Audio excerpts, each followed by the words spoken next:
Hello and welcome to our webinar, Crisis in Lebanon, the Impact on Refugees and the Forcibly Displaced. I'm Susan Harada and I'm your moderator for this event. It's hosted by the World Refugee and Migration Council, which works toward new visions for global cooperation to respond to refugees. The Council's partner is CUSO International, which is dedicated to eradicating poverty and inequality. We have an excellent roster of panelists lined up for today's event. Alphabetically, they are Lloyd Agsworthy, who is the chair of the World Refugee and Migration Council, Elizabeth Ferris, the Council's Vice President of Research, Lama Murad, an assistant professor with the Norman Patterson School of International Affairs at Carleton University, Marwan Washer, the Vice President for Studies at Carnegie Endowment for International Peace, Maha Shwaib, the Director of the Center for Lebanese Studies, Maha Yahya, the Director of the Carnegie Middle East Center. You can see the full bios of our panelists on the event site. And of course, as our discussion unfolds, if you have a question that you'd like to ask, please add it to the Q&A box at the bottom of your screen. In the interest of time, please keep your questions as short as possible so that we can get to them. Now, before we start our discussion, let's turn to Elizabeth Ferris of the Council to talk about the Council's work in the region. Elizabeth? Thank you very much, and good morning, everyone. We're delighted to be hosting this event that addresses a very important issue in the Middle East. The World Refugee and Migration Council, as Susan said, really seeks bold ways of transforming the system at which we deal with refugees and other people who are on the move. We've got a number of research projects underway. I'll just mention one that we're finalizing right now on the impact of COVID-19 on Syrian refugees in Jordan. We're working with Jordanian and Syrian researchers, and that'll be available soon on the website. So thank you very much for joining, and we're looking forward to hearing about displacement in Lebanon. Thank you. Thank you, Elizabeth. Well, it's been more than a month since Beirut's port area was demolished. The massive blast dealt a devastating blow to a country already reeling from crises on so many fronts. And not surprisingly, the most vulnerable have been hit the hardest. Lebanon has the largest number of refugees per capita in the world.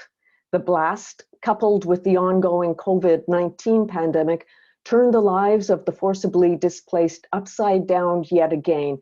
And if we go to the next slide, you could see the numbers of refugees and their home countries. The bulk of them, of course, from Syria, and also Palestinian refugees and Iraqi refugees. So Maha Shwaib, you were recently on the ground in Beirut.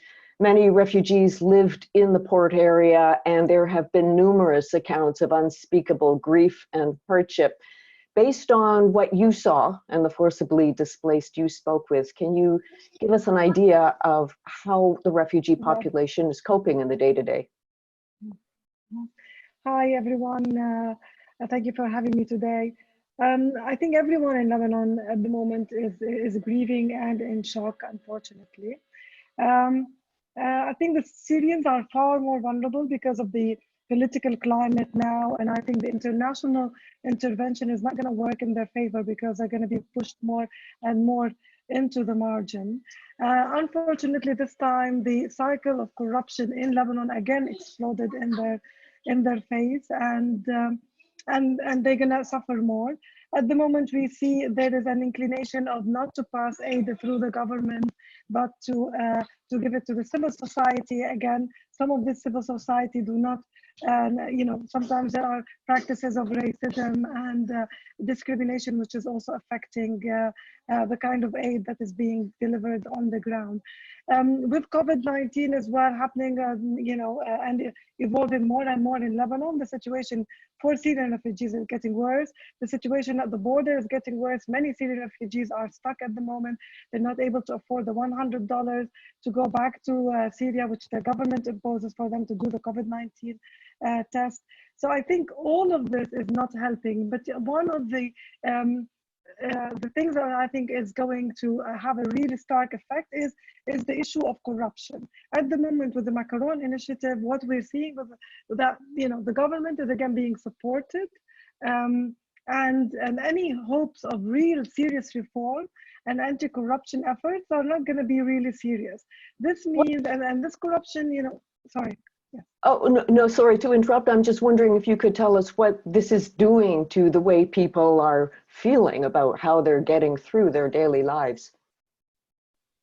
So obviously, many of them have lost their houses. The type of aid that is currently available is not necessary, and it's not coordinated in a way where they will have their homes rebuilt, where they will have their income compensated for.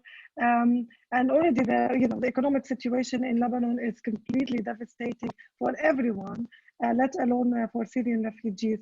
So for me, as my specialty is education, for instance, so far, Syrian refugees they haven't been given access to education. The Lebanese Ministry of Education hasn't issued any decrees concerning their enrollment in school. I think as the state is getting weaker, getting weaker and weaker, the Syrian refugees are becoming less of a priority, and this is going to have a huge effect on increasing poverty, and they've already been living under severe poverty. Access to education is going to be affected a lot, health, etc. There's going to be huge effect and impact on these services. Yahya, you are actually on the ground in Beirut. I'm wondering if you could tell us a little bit about the mood that you're seeing there.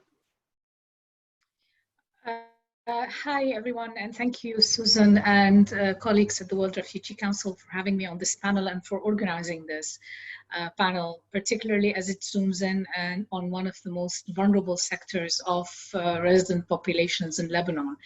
The mood here is very somber. People are exhausted, very depressed, and very traumatized. Actually, the trauma is incredibly palpable.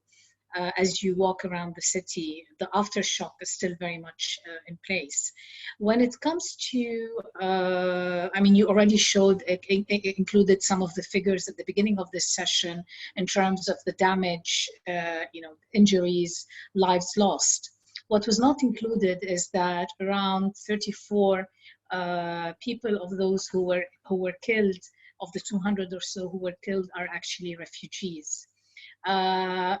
Scores have lost their homes, they've lost their livelihoods, which were already incredibly precarious to begin with.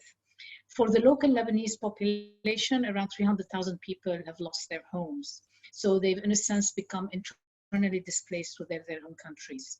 Right. What has been quite remarkable in this, and I'll stop right here just as a very quick word, what has been remarkable about this particular, if you want, the aftermath of the explosion, is this amazing sense of social solidarity that we have seen, both between the Lebanese, but also across between Lebanese and refugees. There have been incidents of discrimination against refugees, with some aid organizations not accepting to give some of the donations to Syrian refugees who were also impacted by the blast. But these are a minority compared to the amazing and broad sense of goodwill that materialized across the city. And perhaps the most poignant and painful reminder of this amazing sense of goodwill is last week there were reports that there may be a survivor in one of the buildings, and there was a hashtag for 3 days called the Pulse of Beirut. And the likelihood, had someone been found, the speculation was that it would have been two children who are street children, they're homeless, often they're flower sellers on the street, and most of them are Syrian refugees. And yet the overwhelming sentiment of the Lebanese was, we do everything we can to try and find these kids. If there is a chance, even 1% of someone surviving the blast, then we need to do everything we've got to find that person. Thank you very much. We will return to some of the themes that you touched on in that answer, but that's great. That really sets a scene for what's happening on the ground there. Now, there is some key context that's been well publicized, but it does bear some repeating here. At least 45% of Lebanon's population was living in poverty even before the blast, which caused approximately $4.6 billion in damage to Beirut's infrastructure. On August 10, Lebanon's cabinet resigned amid growing public anger over government mismanagement. On August 31st, a new prime minister was appointed. And Maha Yahya, let's return to you for a minute. As has been referred to already, the Beirut explosion did not cause the chaos that's currently engulfing Lebanon. It exacerbated long-standing governance issues within the country. Can you explain a bit? It highlighted them more than exacerbated them. I mean, the sheer criminal negligence displayed on the part of those responsible in allowing close to 3,000 tons of ammonium nitrate to languish in the port of the city of Beirut, i.e. in the heart of the city. Beirut grew around this historic port. So to allow this to land, this material, explosive material, everybody's talked about it as a time bomb. Some have even likened it to Lebanon's, not Hiroshima, but actually Lebanon's Chernobyl, because it was a mixture of sheer negligence, mismanagement, governance, corruption, and it epitomized this incestuous marriage between a corrupt political elite and a business mafia. So in that sense, it kind of, it really is the culmination of what people have been complaining about for decades now.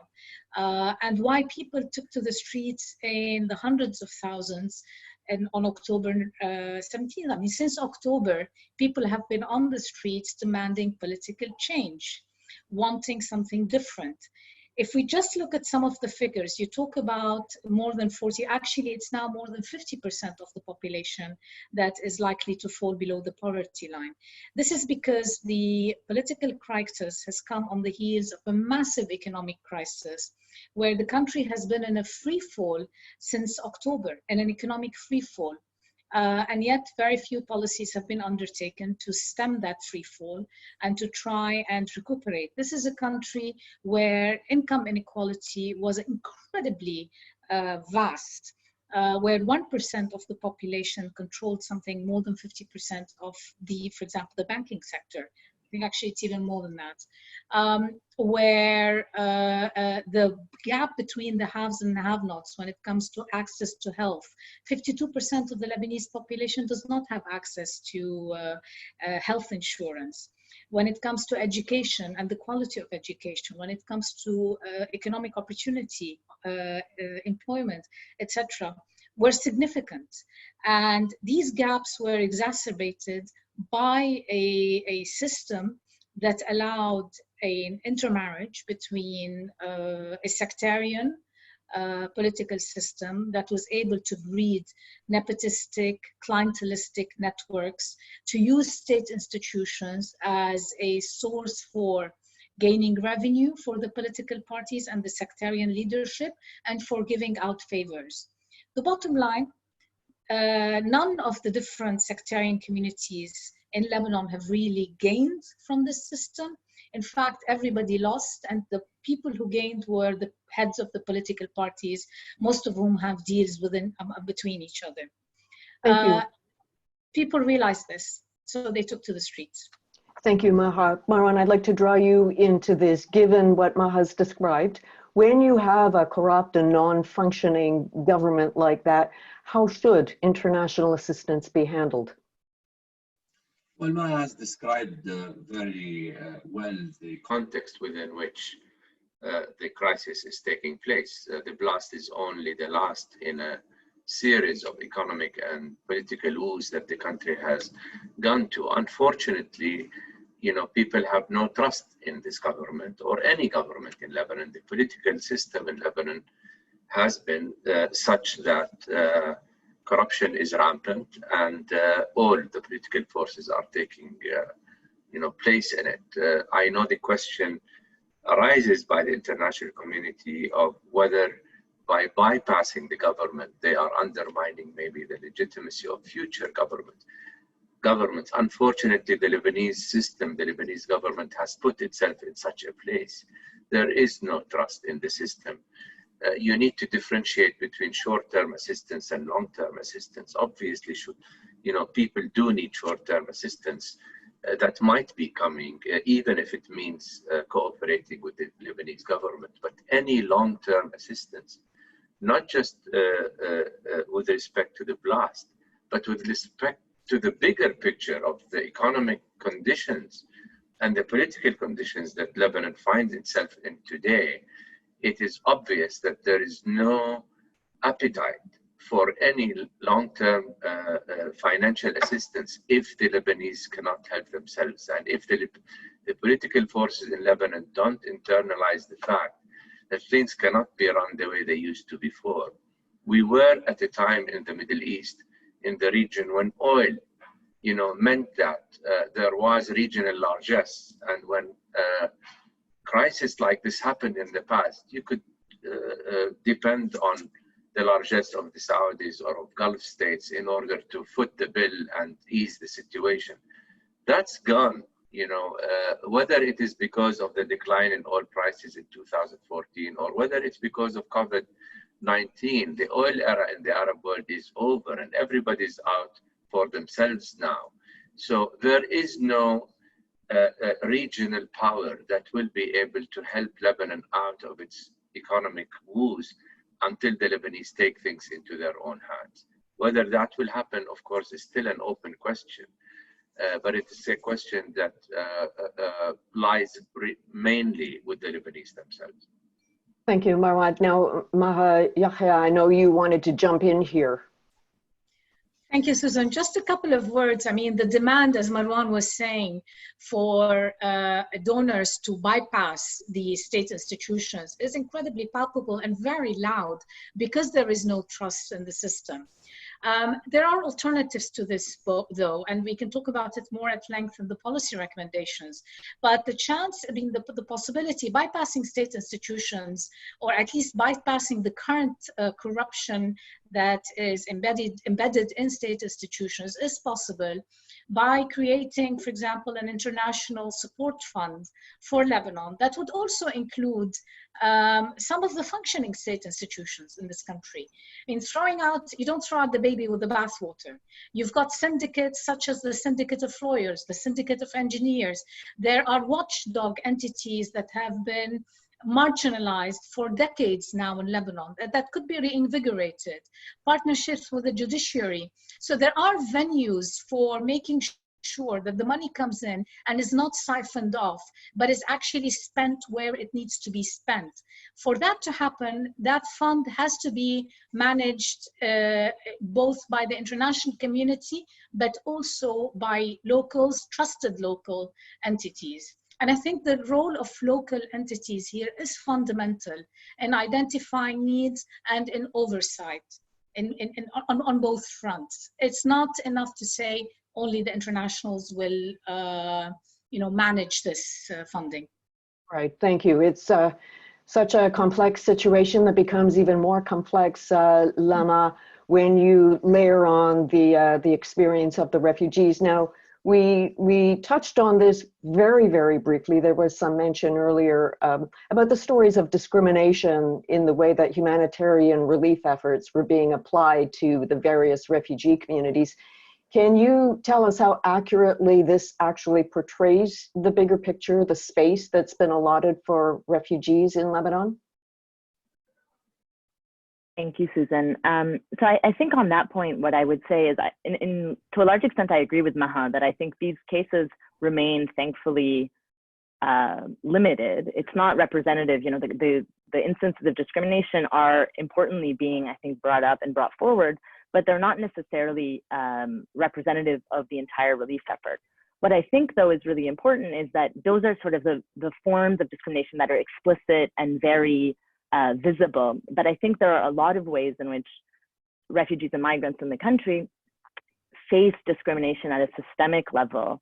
And that's, the case in terms of the relief effort in Beirut right now, in the way that with martial law and, essentially a state of emergency placed on Beirut, the militarization of public space in the city means that migrants that face, any sort of precarious legal status, that face the potential to be arrested in the country, are restricted in their movement and are particularly concerned or fearful of approaching any kind of institution for aid, right? Because if any movement in the city might place them in contact with security forces, that might mean that they'll be detained. And so while the explicit cases might be limited, we have to think about how discrimination happens also at a systemic level.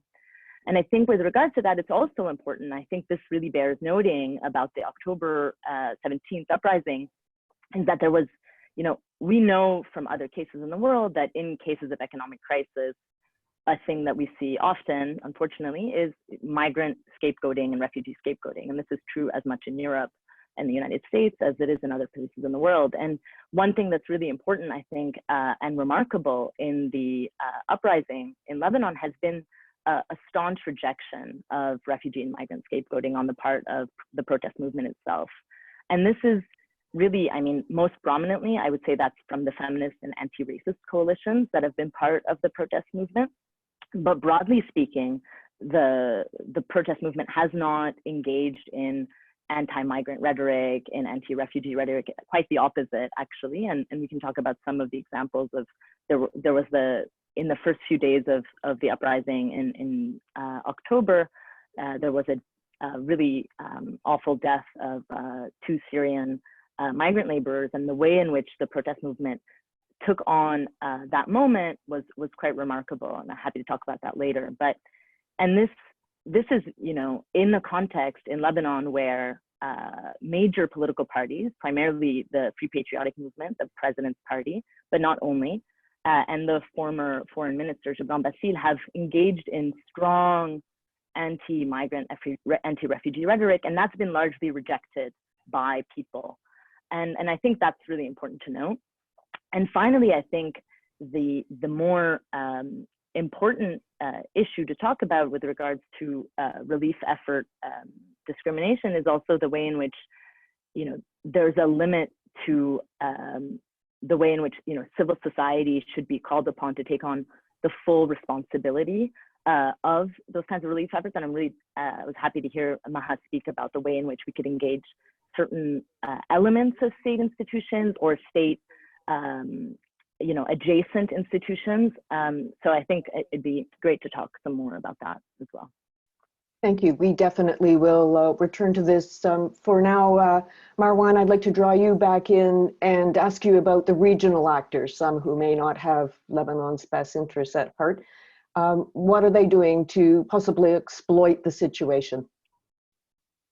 Lebanon has historically been plagued, if you will, by the intervention of regional as well as international actors in its own internal affairs.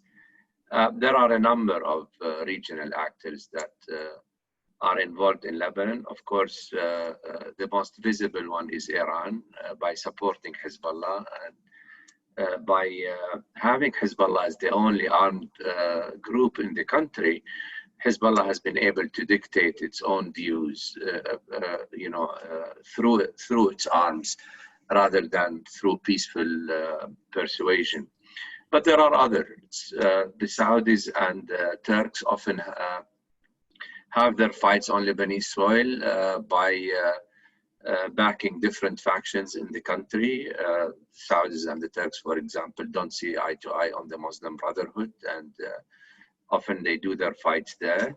The French of late, not of late, but as you all know, have seen President Macron has played a very active role.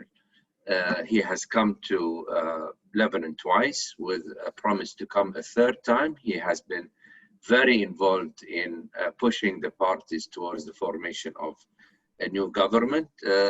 His intervention has been received in mixed terms. Some people say the Lebanese government has failed to live up to its responsibilities, therefore they welcome the French intervention. Others see it as, as a big brother intervention in Lebanese affairs that might not help. The United States is obviously, in my view, not interested in Lebanon. It is interested, of course, in a fight against Iran, and it is interested and has put some Lebanese officials yesterday, 2 ex-Lebanese ministers were put on the sanctions list. by the United States. But other than this, it does not appear that the United States has any major interest in Lebanon's affairs at the time. So once again, this all speaks to how regional and international intervention has affected Lebanese politics, and the Lebanese themselves, frankly, have allowed this time and again to have these powers interfere in such a way. Thank you, Marwan. So Lama, drawing you back in again in light of that, and to turn this around, how large a role must the private sector, civil society organizations play in helping Lebanon onto the right path? Which Maha? Oh, Sorry. I'm sorry. That would be Maha Yahya. I think the private sector and is already playing a significant role, to be honest with you. The reconstruction needs are massive. You're talking about a state that is completely bankrupt, that actually needs international support in the billions. The debt of the country was estimated by the government at least $80 billion hole, and where the central bank is suffering from. I mean, Lebanon was already facing a perfect storm of an economic crisis, a financial crisis, balance of payments, currency. The currency has lost close to 80% of its value. So the role of the private sector will be significant in not only the rebuilding and reconstruction of Beirut, but also I think civil society organizations and watchdogs who have played a very important role in sustaining people, but who are also very actively involved now in making sure that the rebuilding of these areas takes into account the needs of the population there. That we don't have a situation where this is an excuse to gentrify the last remaining historic quarters of the city, where you still have a mixes, areas that are already gentrifying slowly, but where you still really had a mix of historic, Beirutis having resided there for generations, with hip pubs, etc., a working class district in Karantina. It was a fantastic mix. So there is a lot of effort now to make sure that that mix is maintained, people's rights are protected, and that reconstruction happens. Already many private firms, a lot of Lebanese in the diaspora have been pouring money into NGOs that are then going out and helping rebuild and repatch people's homes. So Thank you. In that sense, they play different roles. Let's expand on that a little, Maha Shwaib. I'm wondering whether there is, in your view, a way to strengthen the bottom-up engagement of refugee communities in a more systematic way in terms of how the UNHCR and other agencies are conducting their operations in Lebanon. Thank you. Before I answer this, I want to highlight also that when we talk about refugees, it's important to be aware also that there are Palestinian refugees. We often forget this, and also the situation and how it's been escalating over the past few years. So I think it's important to think about both. And if we look at the Syrian response plan in Lebanon, we see as of 2012 a really strong growth for the state. In the beginning, it was civil society, and then the state assumed this role. And then you see a little bit of hegemony between the relationship of UN agencies and the state. And the state sometimes put conditions on UN agencies on not passing funding to local NGOs, particularly the ones that suffered the most. And these NGOs that were selected or as exceptions had to get the blessing of the ministry. So this really weakened some of the local and community initiatives, particularly Syrian-led organizations. Many of these organizations were not even considered eligible by UN criteria, and even local criteria in Lebanon. They were illegal, so they couldn't benefit from a lot of this funding. Things have changed in the past 2 years, and it's amazing that some of these Syrian and Palestinian-led initiatives continue to grow and continue to support the local community. And in the explosion, we've seen really some amazing initiatives by these organizations. And I also just want, between two parentheses, while you're, yes, we can see some empathy and support for refugees and anti-racism movement on social media. But I think if you go on the ground, the structural racism that is in Lebanon and how it's manifested on day to day, I think it exceeds the goodwill that some people might, or individual initiatives that they might have. If you go to school to register your kids and you're a Syrian parent, you will see racism in your face. If you want to access health, if you want to do a corona test, on all levels, I think this is why I think while community support is super important, civil society support is very important, it doesn't really, it lessens the structural discrimination, but this structural discrimination remains really stark, whether you're a refugee, a migrant worker, etc. So this is where I think UN can also play a role, and it has been silent in some ways. There have been very clear reports of corruption by ministries, and this corruption UN agencies have, if they didn't know of it, they know of it now, and they haven't acted yet. So, and we don't see any, I don't see at all any reports by donors or UN agencies questioning, where did this money go? And there is obviously millions and millions have disappeared, and there is no reports by any of the donors to do this.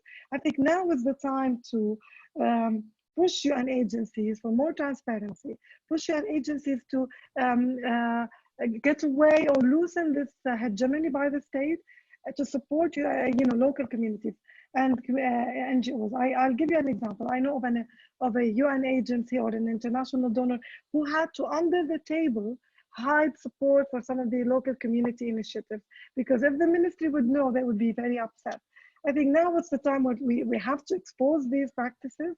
We have to really ask these UN agencies to change also their eligibility criteria to be able to support more of the Syrian-led initiatives on the ground, because I think these tend to be far more effective and far more flexible and dynamic in the way they respond to what we're seeing is overlapping and continuous new crisis, which I think will just continue to grow. Thank you, Maha. Lama Murad, I'm wondering if you could tell us what kinds of limits there are to having civil society engagement. Well, I think, Maha just pointed to, I think, some of these issues, and I think one of the issues remains, and I think this, as a political scientist, it's not altogether surprising, is that we have this illusion, I think, in the public that civil society is an apolitical or, rosy entity, but the truth is that, all civil society is political fundamentally, and that these institutions have kind of competing interests, and they also don't necessarily, they're not operating in a, it's not a blank slate of a non-discrimination context, right? As Maha pointed out, there's structural issues that migrants and refugees, Palestinians, Iraqis, Sudanese, Syrians, and also migrant domestic workers, which are, a major part of the migrant community in Lebanon, face at all levels. And, Maha Yahya pointed to, the varying types of neighborhoods that were affected by the blast. And I think one thing that's really important to note is that this kind of structural discrimination also happens within the context of the neighborhoods that are affected. So we saw very early on, the most attention was brought to those neighborhoods of Jemaise, Mount Khail, the neighborhoods that were kind of upper middle class neighborhoods to a certain extent, and neighborhoods that people, who are connected internationally, I lived in that neighborhood, for instance, when I lived in Lebanon. So the ones that they interact with the most, but the truth is that, Karantina, which is a much more mixed neighborhood, both migrants, but also Lebanese who had, working class Lebanese who had fled the South and the Bekaa throughout the years, had settled there. These were neighborhoods that were in the early days of the relief efforts largely ignored, right? And so this is not a situation where civil society actors are immune from the existing structural dynamics that play in the country. And I think we can't also place such a heavy burden on civil society and expectation that they will automatically be able to rebuild at such a scale, right? I think, you know, Maha Shaib just pointed out the fact that this has been, you know, local civil society organizations that faced a systematic kind of deinstitutionalization over the years. They've been fought against by state institutions and also marginalized by UN institutions. And so we can't overnight expect that these organizations be able to handle something of this magnitude.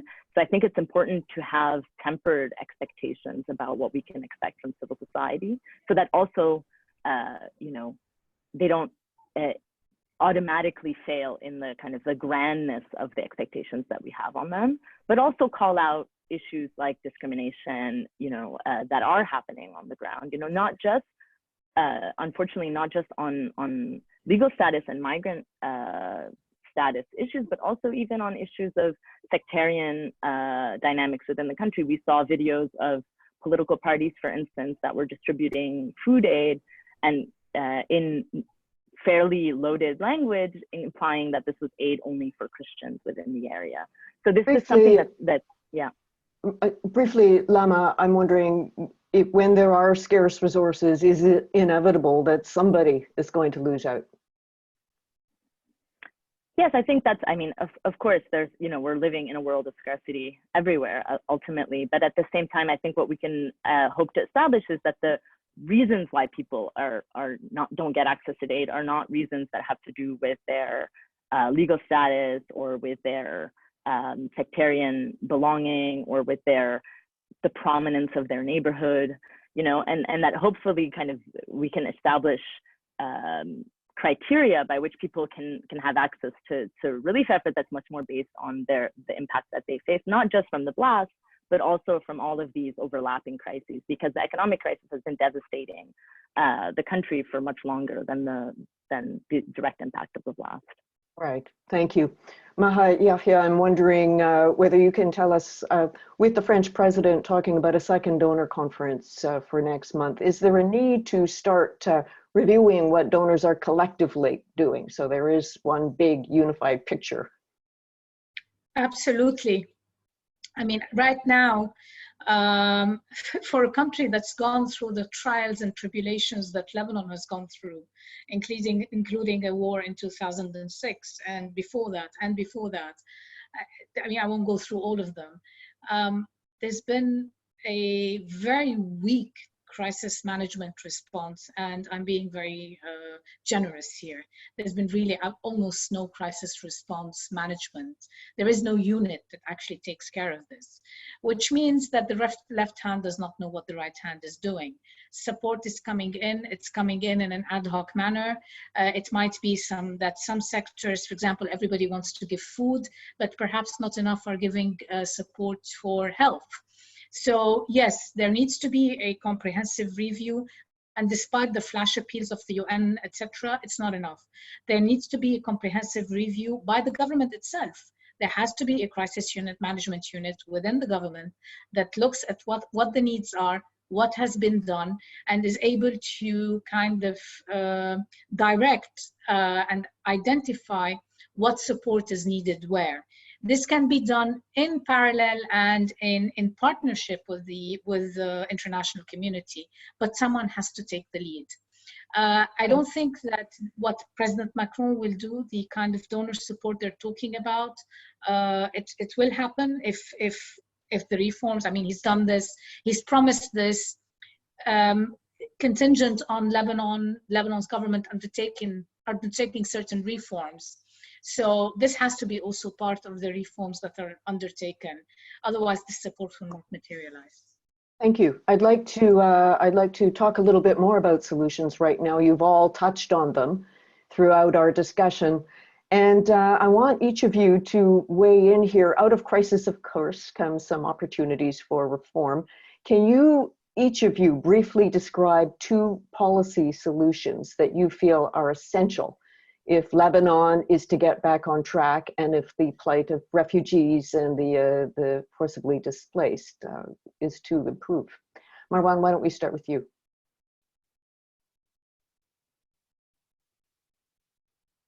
I think we need to, you need to unmute your microphone there. Yes, thank you. There are at least two policy recommendations in the short term that the Lebanese themselves are demanding. One is a reform of the electricity sector, which really requires a political will. It's not that difficult to reform the electricity sector if the will is there. And the other is to have a forensic, maybe review of monetary activities by the central bank to know where the money has gone. But in the longer term, what Lebanon needs is a new political system, frankly. That's the basic problem. The system is sectarian, it is corrupt, it needs to be more inclusive, the electoral law needs to change, and change in a fundamental way.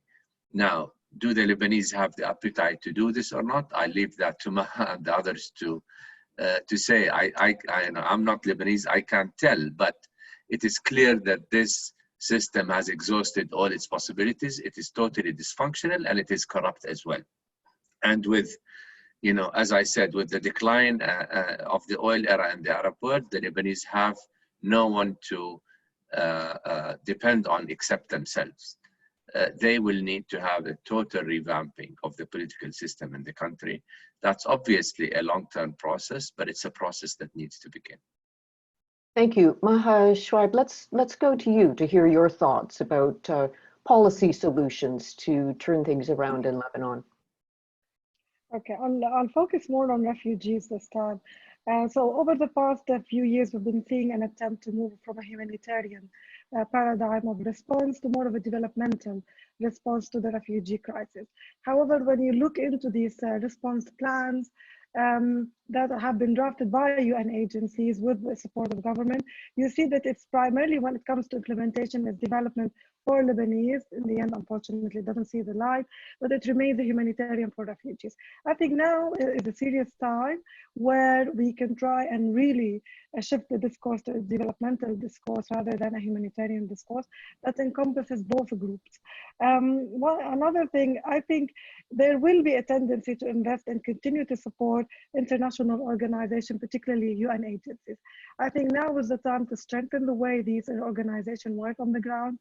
I think it's probably more feasible than setting up a parallel system. There is obviously something on the ground that exists. Trying to reform it, improve accountability, transparency, and the way these plans are being developed. That would be my recommendation as a next step. Thank you. Thank you. I'd like to go to Lama next. Thank you, Susan. I think there are a couple of things that I think would make kind of an immediate relief for migrant and refugee populations in the country. The first is with regards to migrant domestic workers. I think, some of us may have seen the headline that there's been some movement towards kafala reform in the country with a unified labor contract for migrant domestic workers, but we're still very far away from kind of dismantling the legal apparatus that holds migrant domestic workers in effective slavery in the country. And I think, there seems to be a potential moment right now to push for the abolition of kafala, especially as some of that is happening already in Gulf states. I think this is an opportune moment, and particularly as the reality is that as Lebanese can increasingly no longer afford to have migrant domestic workers, and we're seeing the literal dumping of migrant workers in front of their embassies every day. I think there may be less inherent interest to maintain this really reprehensible legal system. And again, with regards to legal status for refugees, I think for Syrian refugees in particular, there needs to be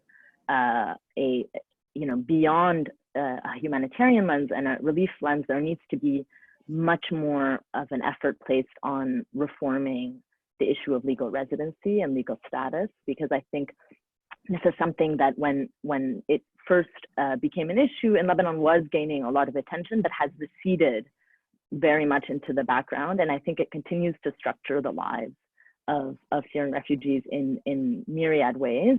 And I think also places particular danger on issues of sort of unseen deportations, which we're starting to, you know, unrecognized and unmonitored deportations of Syrians, which I think continues to be a really important issue and something that we need to watch out for. And finally, this is the last, you know, and this is for not so much for Lebanon, but I think this is true of the global and international community. There needs to be much more investment in resettlement at a global scale. I think the truth is that resettlement figures are, you know, they're at the lowest they've ever been this year, and their needs, and part of that is due to some of the issues that related to COVID-19, although I think it's questionable whether that needed to happen. But that's for another, you know, for another topic, another time. But I do think that resettlement efforts need to be doubled down on in Western states, and refugees need to have opportunities to leave host states if they want to. Thank you. Maha Yahya, you're actually in Beirut, so I think it's very fitting that we end this policy section with you. Thank you, Susan. In addition to what my fellow panelists have already mentioned in terms of policy recommendations, particularly the ones I think I agree with both Mahas on the issue of this being an opportune moment to push forward for an upending of the kafala system and all the other reforms. I would add perhaps two.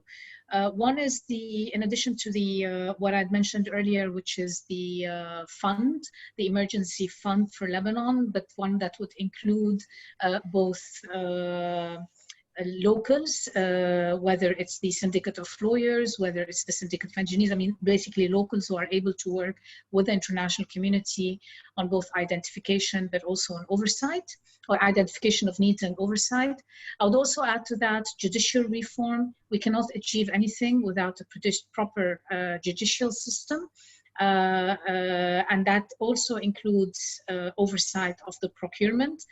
There is a procurement law now in Parliament that has to be passed, and that if passed, it's a tremendous tool to prevent a lot of the corruption and a lot of the leakage that was happening through the system.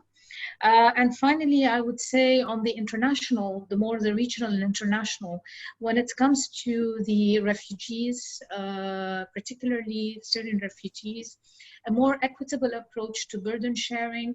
This isn't just about sustaining refugees here. Let's throw money at Lebanon and make sure they don't come to Europe. It's about working, I mean, this is not a humanitarian issue. This is a political crisis. It's about working to find an equitable solution, a political solution, political settlement for the conflict in Syria, making sure that if people are to go back, they go back in a safe and dignified way, something that has not been happening. People are being forced back to Syria. I'm not speaking specifically about Syria. People are being forced back under atrocious conditions and into situations that are life-threatening for them. So if a solution is not going to be done, then we need to look at other mechanisms. Resettlement is one of them, but also making sure that if they are staying in the country, they at least lead dignified lives, and that they are supported in the same way as the Lebanese now also need to be supported. Support has to go to both communities and not one at the expense of the other. So. Thank you very much. We do have time for a few questions, and I think Marwan, I'll give the first one to you. It is about international investor interest in swapping $30 billion defaulted Eurobond bonds for discounted commercial refugee bonds as recommended in the World Refugee and Migration Council's Call to Action report. So your views on this innovative financing. Well, the report, really, the World Refugee report came out with a lot of creative ideas for, you know, making sure that refugees get proper financing. I'm not an expert to tell you exactly about this particular initiative. All I want to say is that the international protocols so far have made it mandatory for host countries to receive refugees, but have not made it mandatory for donor countries to provide the necessary resources, particularly in places like Lebanon and Jordan. Lebanon, as you have mentioned, has the highest rate of refugees per capita in the whole world.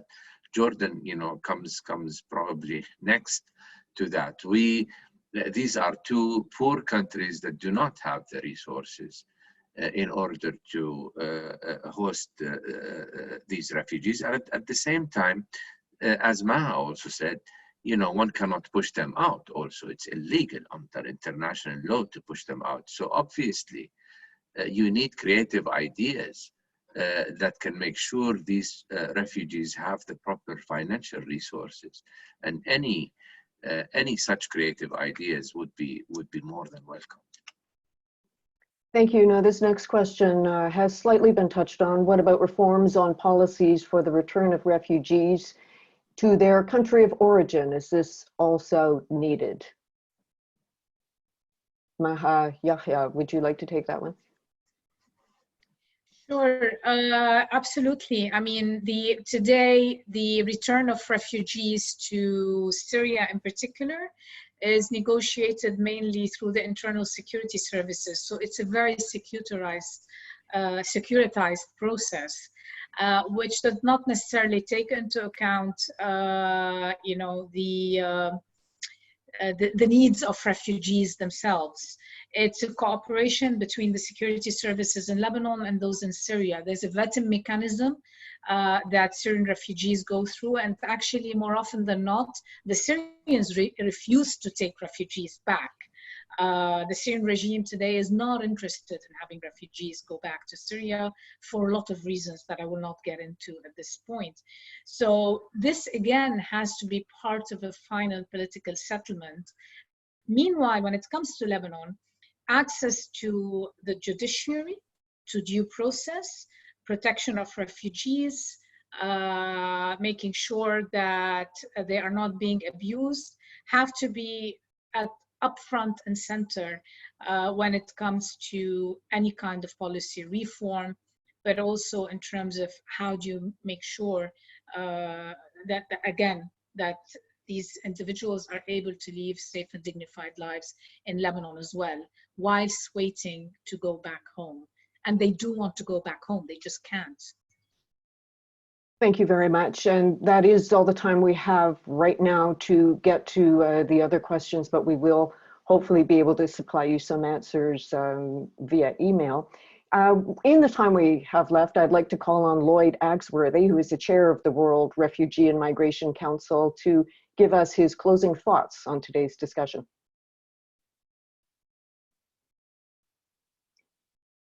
Lloyd, you just need to unmute there.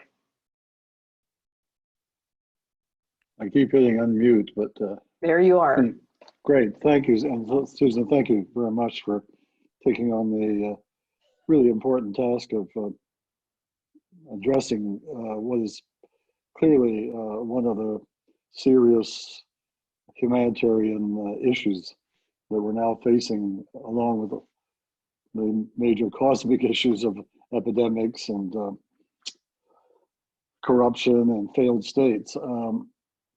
If I could just take a couple of minutes to make a comment. I've sat in now on several of the webinars that the World Refugee Migration Council has sponsored, and there's some real threads that take place. The first one is that refugee and displaced persons increasingly find themselves at the back of every queue, and that the one-time assumption that there would be voices that would help protect and promote and deal with their particular circumstance or plight is disappearing. I mean, as several of our panelists said, you know, there's been a real withdrawal of commitments under the old classic refugee convention, but even in terms of responding to resettlement issues, to asylum issues, to legal issues. And one of the direct consequences of that has been, as was strongly pointed out, that the lack of financing for resettlement, for reinvestment, for basic humanitarian support is seriously lacking. And one of the reasons is, of course, is that so much of the money is being purloined, sticky fingers along the way, who take international donor assistance and just siphon it into their political interests or sectarian or even just a personal interest. It does take us back. One of the initiatives we're really trying to promote to the council is the idea of countries in which there are frozen assets that have been designated through UN or regional sanctioning, and where money has been sort of deposited to find a way to, through the court systems, bring that forward and reposition it so that there's a lot more funds available for people who have been victimized. World Bank estimates maybe $20 billion a year is being found in hidden piggy banks in many of the financial centers around the world. It just seems to me to put a real underscore on that particular reform initiative. A second one, which I think has troubled me for a long time, going back to the days when I was in foreign affairs, is to what degree and in what way does the international communities in its different aspects feel that it can intervene or become involved where you've got a failed state, where you've got a repressive state, where you've got a corrupt state. I mean, the question I asked as I was listening, so many of the reforms that were being proposed are very good, but is there any kind of dynamic taking place to make sure it happens? I mean, Macron and the new funding conference can set some conditionality, but to what degree that will be enforced or applied or introduced is still an open question. And the problem in so many of our issues dealing with refugee displaced persons, the rhetoric far exceeds the actions that actually work. And I think thirdly, the one thing that strikes me as a real red flag is because of the ongoing health crisis. And as I've just been reading recently, you know, the epidemiologists and experts are saying this isn't over. In fact, the surges are taking place, but this is going to have an unbelievably hard impact on those who don't have access to health care, to decent housing, to a discipline of a social contract that people have trust in. If the government doesn't have trust of people, then these things aren't going to work. So I'm identifying what I think are really current and critical issues. And I want to really express my appreciation to the panelists, to you, Susan, on behalf of the members of the council. In fact, some of the panelists are members of the council, and it's always good to see them. And I want to say, I think that it sets out a further impetus to the work we're doing to try to break through an existing system which is in need of reform, serious structural reform, but so far hasn't got the political will to do it. And I think that's one of the reasons why we're on the webinar circuit as rapid as we are to try to develop public support for the changes that many of you are talking about. Once again, my thanks. Thank you very much, Lloyd. And you are absolutely right. Every discussion like this helps move things forward. I'd like to join Lloyd in thanking all of our panelists for an excellent discussion. Thank you also to the members of our audience. You can share the webinar or even watch it again. The video will be loaded onto the event site when it's ready. And if you want more information or if you have questions or comments, you can reach the council at the email address on the screen. Thank you again for joining us.